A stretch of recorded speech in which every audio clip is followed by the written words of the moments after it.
No idea. I am live. That's good. Welcome to Consulting Talk Live. My name is Russell Pearson, and this is a different set. I'm in a different place. I'm in a different studio. I'm thinking of actually doing the lives from this other studio that I've kind of got, where I've got that way fish. Yes, there's fish here. It's an aquaponics setup that I had to pull out all the stuff, but I'm just putting it back together again. But it's a little bit of a conservatory in here. Like I pull plants apart and play with them, and even like do little tests as a test tube thing there. Yeah. So anyway, this is my experimental area, and I think it's a good place for me to do live stuff because it's experimental. Now, I don't have my full setup here, so I can't do switches, I can't do fancy intros or anything like that. But we will have that over time. I'd be interested to know if you care about the intros. Do you care about having it look a bit more like a show, or do you just want me to actually have a chat about things that are relevant to consultants? Because that's the point of today, is to be relevant to consultants. And I know people who've just started watching the whole thing has already left. So for those consultants or people who know what I'm about, that's great. It's great to have you here. Don't forget, you can go to consultingquestions.com if you want to ask questions. And people have been doing that. So please do give me your questions. Otherwise, we'll end up running out of things to talk about. I don't think that's actually ever going to happen. But the things to talk about that you want to talk about. There's plenty of things I want to talk about, but ideally, I want to talk about what you want to talk about on these episodes. So we do have a question today, and I'll get to that in just a moment. But because this is a live conversation, I think it's an interesting time to talk about other things that are going on too, which is what's going on in global politics, what's going on in media. Why do I care about those two things? I think those two things are important because they tend to change the perception of how things are going for people out there, individuals, and which also has an effect on business, has an effect on the economy, and then the flow-on effect of it's like a cause and effect chain that just continues to happen again and again. So the and by the way, if you want to talk with me, you can absolutely talk with me. Go into the chat and put something in the chat. Love to talk with you as well. But global economics, global politics, you can see that some people are saying that the change in the US politics, which is affecting global politics, is having a massive effect on the global economy, especially things like the stock exchange. And so, but some people say you can't predict how the stocks are going to go up and down, and actually there is no cause and effect in how those things work with one another. But I think they do. At the very least, they have an effect on people's psyche. So understanding what's going on for other people is a good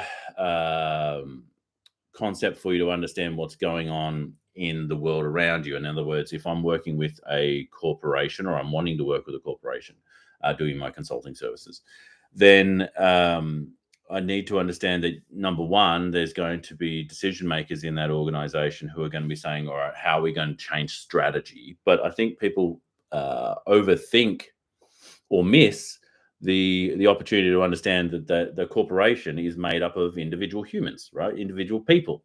And so if it's made up of people, those people are also influenced. They're influenced by the television. They're influenced by the news. They're influenced by what's going on in their day. They could have had a bad day with their child before they came to work, and then brought that with them into work. Well, the same thing happens on a mass scale, where if people are worried about World War III, if people are worried about the affront of why are they taxing me and not taxing other people, if people are worried about what that means for them, it can only take up so much of their space, of their thinking space about what they're trying to do themselves. So I think it is important to look at that sort of stuff, because in fact the question today, and normally I have a big thing sliding in, but I don't have that yet, so I'm just going to have to say it out loud. The question is today, and I think I'll bring up the specific question so that I don't misquote it. I've got the general sense of what it is. But the question is, what's the difference between high performance individuals and average individuals? Now, there are multiple reasons why that question's being asked, but Kian asked that question. There's what's the difference between high performance and average? Well, I could just answer that pretty straightforwardly. High performance performs higher than the average. And so then you've got to identify, well, what is performance, right? So there's a metric around that. There says to be some sort of a way of quantifying what performance looks like, because it's very different if I was to say, all right, the output of my work, all right, so that's one form of performance, or I could say the outcome of my work, all right, it's another way of performance. So if we're measuring output, which is what a lot of managers will do within organizations, is they'll manage the output of their team rather than actually managing the outcome of their team. And so they might identify a high performance person simply because of the amount of output they're able to do, but not on the outcome of what they do. And so that's an interesting distinction in itself. So I think it's important for you to identify what is high performance if you are thinking about how to become a high performance individual, or how to get your team to become high performance individuals. Because high performance is a word, or performance is a word like success, right? So what is high success? What is low success? What is success? Well, it depends very much on the individual and the point of view. So let's take consulting, and we'll just narrow in on that focus. So a high performance consultant ideally is that person who is achieving better than average outcomes. And then you've got, what is the person who's achieving the best outcomes? Again, it's probably subjective, but who's achieving the best outcomes? Well, that's the top. Average is the middle. That's how it's defined, right? That's your average. And then high performance is probably anywhere above that average. Now, you may decide that that's different, all right? They have to be above 80%, or in the top 20% percentile. They need to be in the top 10%. They need to be the top 5, top 1%. And I've got an answer, by the way. I've got a specific answer as to how I define the difference between the two. But more so, how do you become one? I feel like the difference between those people who are average and those people who are performing on a high performance level, there's two elements to that. Number one is drive. So they have drive to do. Yeah. The second is focus, that they have a focus on what it is that they're trying to do. And that's part of performance. Like, what is performance? Because one person's high performance is another person's low performance, because they just had two very different metrics. So your drive, your focus, certainly key. But on top of that, expectation. So you knowing what high performance looks like. you knowing that this is the actual bar that we're setting, that anything lower than that is average, everything above that is high performance, or performing, and then high performance above that. What is your expectation? Because I've met consultants in the past that go, I work with so many people. I'm like, how many people are you working with? They say 3. I'm like, well, for them, that's a lot of people. I know other consultants who have worked with 3,000 people in a year. And some people go, oh, well, how do they do that? Well, they do group work, sure, but they still have an impact, right? And so there's an expectation of what is performance. Because a person who's wanting to make the impact with 3,000 people, if they just worked with 3 people, they're not going to see themselves as high performance. In fact, they're not going to, ideally, they shouldn't be happy with that outcome. So high performance, low performance, yes, you need your metric, and that's really the focus part. So you got 3. You got the focus, you got the drive to continue to do the things that need to be done, to ideally want to do the things that need to be done. I think it's almost a cheat code. Doing the things that you enjoy doing. We go back to school. There was people would say at school, "Oh, but you're good at that," so it's easy for you. But it's almost never the case. When you were a baby, and I'll give you an example. So people used to say, You're really good at art, right? Because I did a lot of artwork, and I went and became a designer, graphic designer, all the rest of it, back in the day, just 30 years ago.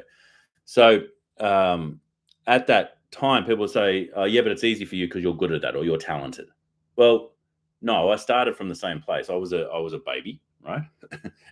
and they were a baby as well, and there may be some small elements of physical characteristics.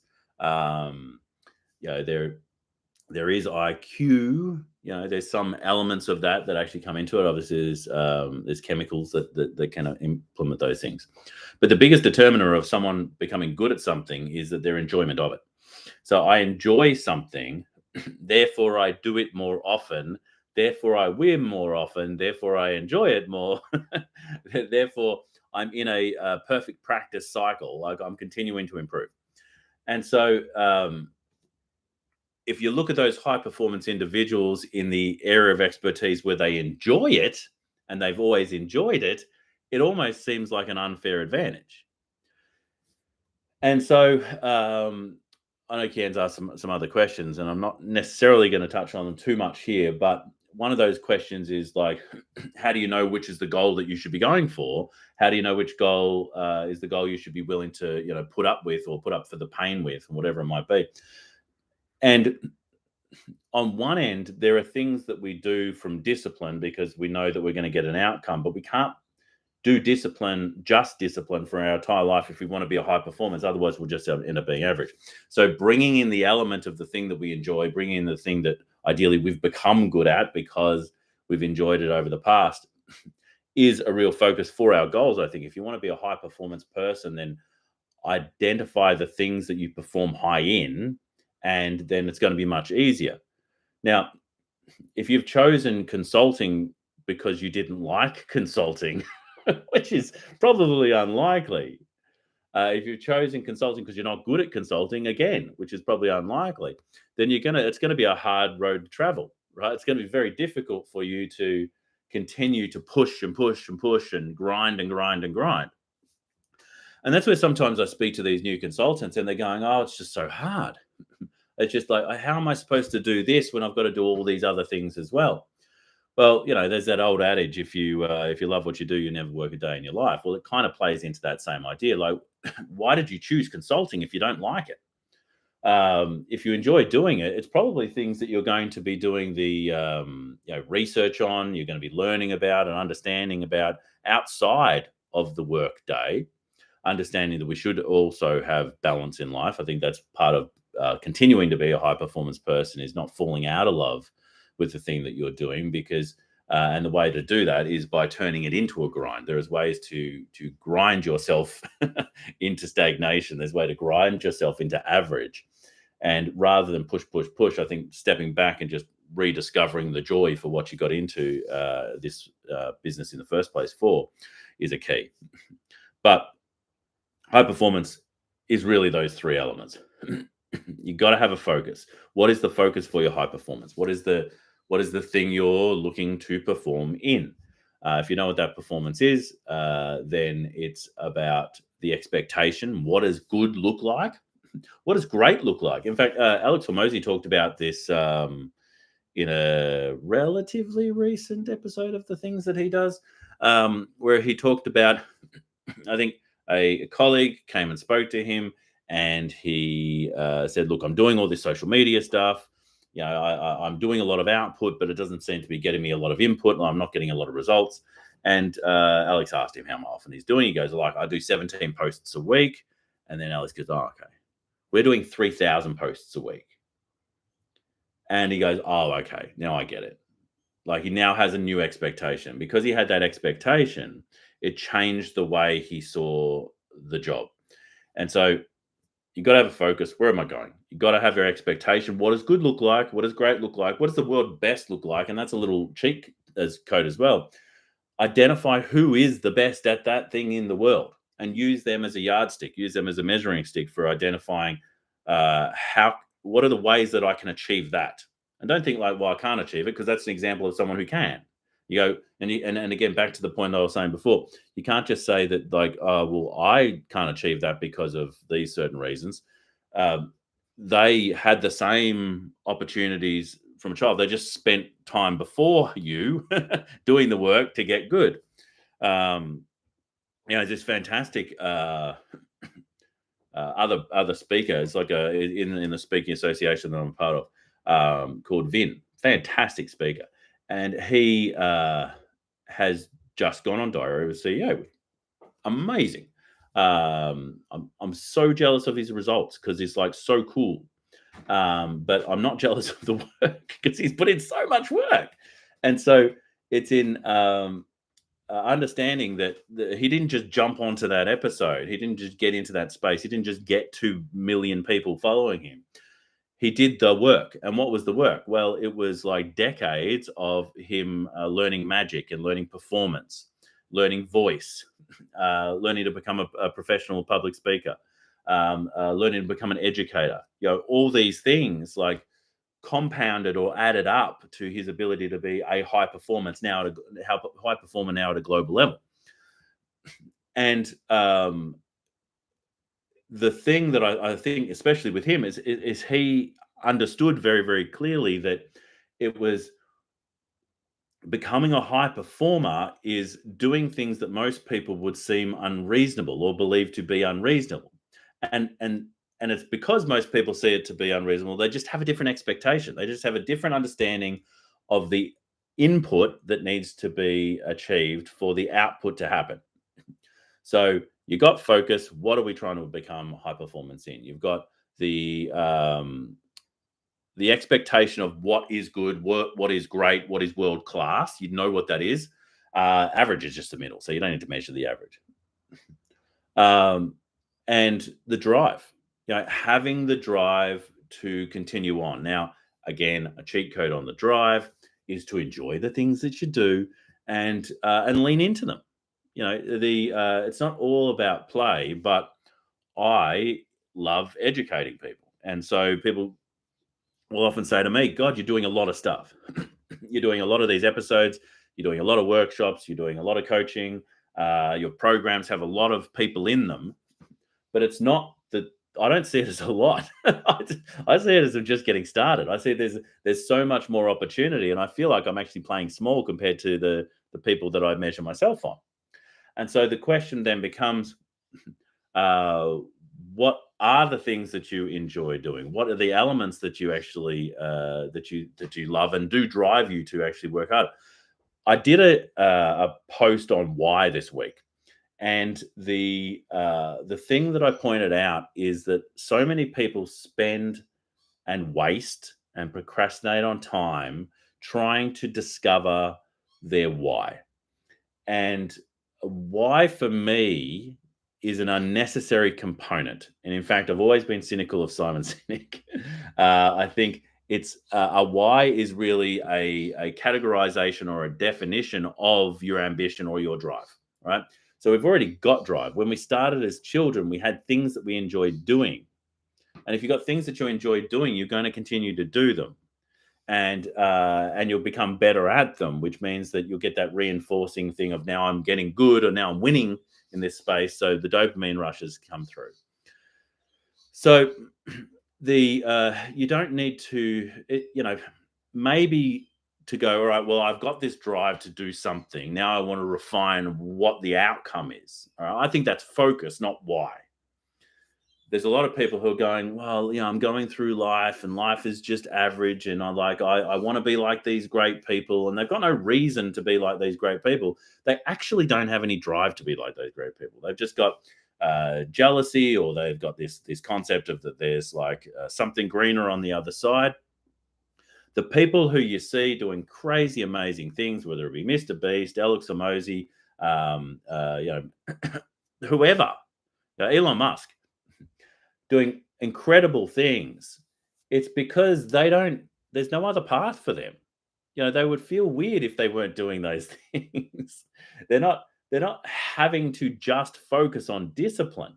They're actually playing into the things that they really enjoy. And it just so happens that the thing they enjoy, most people see as a grind.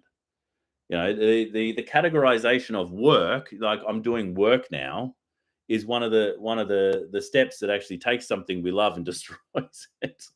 It's one of the reasons I don't become a professional blacksmith. For those who don't know, I do blacksmithing is one of the things that I do on the side. I do love it, but it is frustrating. Yeah, I love the frustration and the journey of it. But what I wouldn't love is having to hit deadlines on it. What I wouldn't love is the realism of actually delivering on this on a daily basis. That being said, what I do love doing on a daily basis is education, understanding, unpacking, experiments, testing and measuring things so I can show people a better way. I love doing all that stuff. I love talking about this, to whether it be my family, my friends, or my partner. I could absolutely just dive into this stuff all day long, every day, but there are some things that I do need to do, and so there are some elements of discipline that help smooth the wheels of where you're going. So, for instance, yes, I need to look at my taxes, right? Yes, I need to make that sure that that happens, but I don't love looking at taxes. I don't love finding little elements or ways to reduce my expenses, and so I have a bookkeeper who does that for me. I do love understanding where I'm at, and I do love having the conversation about how we can improve strategically, but I have that with her once a week. Sorry, well, not once a week, once a month. And so you find those people around you who are great in their area of expertise. You find those people around you who enjoy and have drive around the things that you don't have drive in. And then that collaboration enables you to be a high performance individual as well. You think about some of the greatest teams out there, whether it be like the Chicago Bulls in the '90s, my favorite team at the time, and the Lakers before them, and the Celtics and the like. Michael Jordan, incredible high performance player. Scottie Pippen, also a high performance player, but actually made Mike look great. The alley oop and all the other things of it. So having those other people around you who have complementary high performance activities that aren't necessarily the same as you will always enable you to do better and be more and create bigger and better outcomes. But don't rely on other people to identify your why, your ambition, or become a high performance person. Don't rely on other people to need to have those people enable you to do the things that you need to do. So, what is your focus for your high performance? What do you want to become great in? Like, ideally, it should be something that you're already very good at. Ideally, it's something you should already enjoy. Do you have then the expectation of what great looks like? And then when you do, what is it that continues to drive you? Ideally, it's enjoyment. Ideally, it's pleasure and dopamine rush and all the good things that come from us being good and enjoying doing an activity. And you will continue to improve. Now, the only thing you would add to that is review. And I think a healthy review of the work that you're doing and of the progress you're making, and seeing what works, what doesn't work as well, and continuing to improve, because it's like perfect practice makes perfect, not just practice makes perfect. Understanding how you can improve, and some of the time that's going to be because you can clearly see that this was measuring versus this, and that's usually a quantifiable review. The other, though, is qualitative, and I think it's very difficult to give yourself a qualitative review. You can watch yourself on camera, and that can definitely help. You can be hypercritical, sometimes a little too hypercritical on those sort of things. But being hypercritical is not really an issue if you're going to be a high performer. But you do have to identify what works, right? You got to identify what's working as well as what's not working. And so a coach or a third party to help you review is an incredibly useful step. So again, back to teams. How can you bring in your own coach? How can you bring in your own person? I've always got a coach. I've had a coach since 2008, I think, was the first business coach that I got on. And before that, I had coaches in other areas. So like whether it be coaches around video editing, because I did that for quite a lot of years. Obviously, the design side and the marketing side of things, I had coaches back in my professional life. And So anyway, let me know what you thought of this episode. Put questions into the chat and let me know what you think makes high performance. What do you see as the difference between a high performer and an average performer? Where do you want to become higher performing? What do you want to hear on these conversations? You know, it doesn't have to be a question. You can charge more of this sort of thing, more of a statement, really. And you can absolutely put statements into the chat as well in the comments below. So make sure you do that. We'll be back again, same time next week. I think I might be traveling. Anyway, we will be back. I'll let you know one way or another. Until next time, stay passionate. My name's Russell Pearson, and I'll catch you on the next one. Bye for now.